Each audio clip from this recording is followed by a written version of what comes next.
लाखों बच्चों ने, 20 लाख से ज़्यादा बच्चों ने एग्ज़ाम दिया है यहाँ पे। उसमें कम से कम 5 लाख ऐसे बच्चे होंगे ना, जो जब एग्ज़ाम देने गए होंगे ना, तो रेलवे स्टेशन के बाहर होटल नहीं लेने का पैसा होगा, बाहर कोई प्लास्टिक बिछा के प्लेटफॉर्म पे सोए होंगे। उसको ये कह रहा है एनटीए कि हम दोबारा पैसा नहीं देंगे। सोच रहे तुम मांग के देखो दोबारा पैसा, तुम्हारा क्या इलाज होगा यहाँ। जिन बच्चों का होटल गया, कोई अपना छुट्टी लेके बच्चों को एग्ज़ाम दिलाने गए थे, कहाँ से कितना वो मेंटल प्रेशर में आएंगे।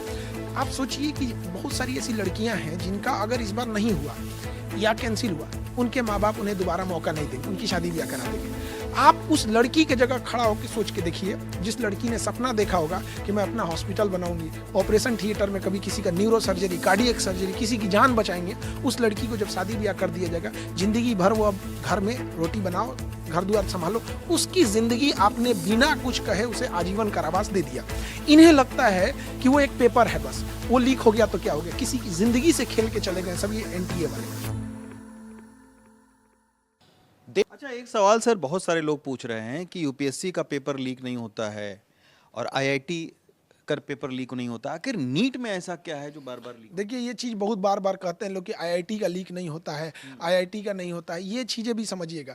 ऑनलाइन एग्जाम्स जो हो रहे हैं उसमें सबसे बड़ा खतरनाक चीज़ क्या है कि अगर कंप्यूटर बेस्ड पे एग्जाम ले रहे हैं तो पता ही नहीं चलेगा कि लीक हुआ कि नहीं हुआ, और डेंजरस हो जाता है वो चीज़ें।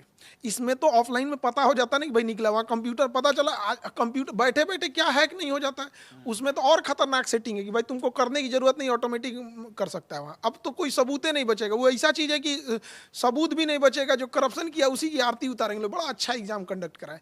इसका मतलब ये नहीं कि आपको पकड़ में नहीं आया तो करप्शन नहीं हुआ है। अगर यही एग्जाम बच्चे नहीं पकड़े रहते तो एनटीए पकड़ लेता, और अगर इसको पूरी बाहर नहीं आते रहते ना तो एनटीए पुलिस प्रशासन से मिलके उन्हीं बच्चों पे केस करवा देता कि इन्होंने गलत अफवाह फैलाए हैं।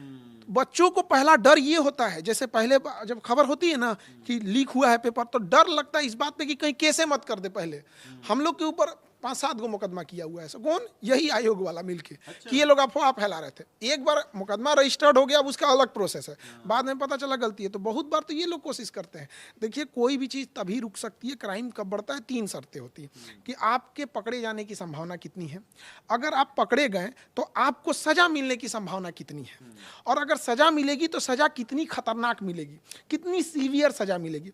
ये तीनों चीज़ होती है, तभी जाके हम अपराध नहीं करते हैं। आज तक कभी सुने हैं कि किसी बड़े नेता के घर के किसी के साथ बदतमीजी हुआ है, छेड़खानी हुआ है? नहीं, उसे पता है कि अब्बे पकड़ाएंगे, कोर्ट बाद में सजा देगी, अभी टांग देंगे सब हमको। तो अपराधी वहाँ नहीं करता है। किसके साथ छेड़खानी हो रही है?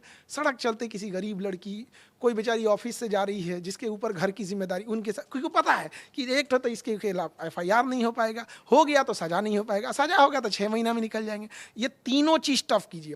पहला कि पेपर लीक हो, तुरंत उसकी जांच हो, तुरंत कंप्लीट हो, और सजा इतनी भयानक, फांसी से नीचे इसमें सजा ही नहीं होनी चाहिए। आप बताइए, जो ये नेक्सेस कर रहा है पेपर लीक करने का, उसको 600-700 करोड़ का बिजनेस है ये, और उस पर सजा आप देंगे 2 साल का। वो इंसान को तो इन्वेस्टमेंट लग रहा है, भाई साहब 2 साल जेल जाएगा, उस 600-700 करोड़ कमा के वो हंसी खुशी चला जाएगा। यहाँ पे लोग विदेश काम करने जाते हैं, 2 साल पे एक बार आते हैं, तो 10-15 हज़ार 20 हज़ार की सैलरी कमाते हैं। ये कौन सा मजाक वाली सजा है? फांसी से नीचे कुछ भी नहीं होना चाहिए, और जांच तो सीबीआई पे होनी चाहिए। पहली बात, सीबीआई जांच करे, एनटीए की वो अलग बात है, सीबीआई से पहले छीन लेना चाहिए, सीबीआई पे जांच करना चाहिए। ये इतना लेट करता क्यों है? कहीं ऐसा बात तो नहीं है कि भैया आप लेट करो, अब छोड़ दो, जिनका पेपर लीक हुआ है एमबीबीएस बन के निकल जाएंगे। अगर आज बच्चे, पूरे देश के एजेंसीज को सीखना चाहिए इन बच्चों से कि इन बच्चों ने पकड़ लिया कि पेपर कैसे लीक हुआ है। हमें लगता है कि सीबीआई के अफसरों को आके इन बच्चों से कभी बात करके ट्यूशन व्यूशन लेना चाहिए, और ये बच्चे थोड़ा उन्हें भी बताएं कि कैसे जांच होती है। आप समझिए, यहाँ पे फिल्मों में ही सीबीआई और सीआईडी वाईडी ठीक दिखती है, जमीन पर तो कुछ दिखती ही नहीं है। अच्छा सर, आप लोग क्या रिकमेंड करेंगे, किस तरीके से अब इस तरीके का दोबारा ना हो? क्या आप लोगों की क्या रिकमेंडेशन है? रिकमेंडेशन में एक बताइए, एनटीए का अधिकारी जो इसमें भ्रष्ट मिले हुए हैं उसको क्या सजा मिलेगी? जब तक उन्हें सजा नहीं मिलेगी उसे किस बात की चिंता है? खूब से खूब डिपार्टमेंट बदलेगा, आज एनटीए से उठा के कल एसएससी में भेज दिए जाएंगे, उनको तो कोई लॉस नहीं है, तो डर किस बात का? और जो लीक किया है, जिसने करोड़ों हजारों का बिजनेस कर लिया है, उसको क्या मिलेगा? 2 साल की सजा होगी। अगर किसी को भी एक नॉर्मल मेंटेलिटी सोच के देखिए, जो क्राइम कर रहा है इस तरह का जघन्य अपराध, उसको लग रहा है कि हम 1000 करोड़ का अगर बिजनेस कर लिए, 500 करोड़ का पेपर लीक करके कमा लिए, उसको 2 साल की सजा हो जाएगी, तो डरेगा वो? तो और कहेगा अरे भैया यहाँ 2 साल की सजा निकलिए जाएंगे यहाँ पे।